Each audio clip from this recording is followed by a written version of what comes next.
ఎంతో ఆవేశంగా ఉన్న రాజు విషయంలో ఒక సూపర్ డూపర్ ట్విస్టే జరిగింది. తగలపెట్టేస్తున్న కావ్య జ్ఞాపకాల్ని, గుర్తులన్నిటినీ ఒక్క వర్షంతో మొత్తం ఆర్పేసిందనమాట. అసలు తగలబడకుండా ఆర్పేసింది. ఇక అపర్ణ సంతోషం అంతా ఇంతా కాదు. ఒక ఆడపిల్లని బాధపెట్టినా, తను తప్పు చేయకపోయినా, తప్పు చేసింది అని చెప్తూ ఉంటే ఏ ప్రకృతి భరించలేదురా! పంచభూతాలు సైతం దీన్ని ఆపడానికి ప్రయత్నిస్తూ ఉంటాయి. నా కోడలు నిర్దోషి అని ప్రకృతే చెప్పింది అని చెప్తూ ఇక రాజ్‌ని బెదరగొట్టి "నువ్వు ఇంట్లోకి వెళ్తావా లేదా? ఇప్పటిదాకా చేసిన నిర్వాకం చాలు" అని అపర్ణ లాక్కొని వెళ్తుంది. "ఇన్ని సార్లురా కావ్య మీద ఇలాగే నిందలు వేస్తూ ఉంటావు. తను తప్పు చెయ్యదు. అది ప్రకృతి నిరూపించింది కదా" అని మొత్తం మీద రాజ్‌ని కూల్ చేసి తీసుకొని వెళ్తుందనమాట. అయితే అప్పటి వరకు ఈ రుద్రాని, రాహుల్ సంతోషంగా ఉంటారా? తగలబెట్టేస్తున్నాడులే అని హ్యాపీగా.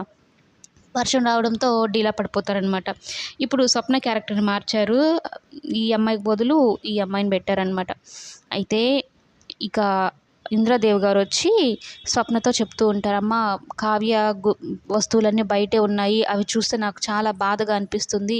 లోపల తీసుకొచ్చి పెట్టు. అలాగే ఇక్కడ విషయాలు కావ్యకి చెప్పకమ్మా, చాలా బాధపడుతుంది" అంటే రాజ్‌ని అర్థం చేసుకున్న విధంగా కావ్యని అర్థం చేసుకోలేకపోతున్నాడు రాజు అంటూ "నేనేం చెప్పనులే అమ్మమ్మ, ఇంకా బాధ పెట్టిందని అవుతానంటూ తన ఇక చెప్పదనమాట కావ్యకి రాజు ఇలా చేశాడు అని ఆవేశంతో.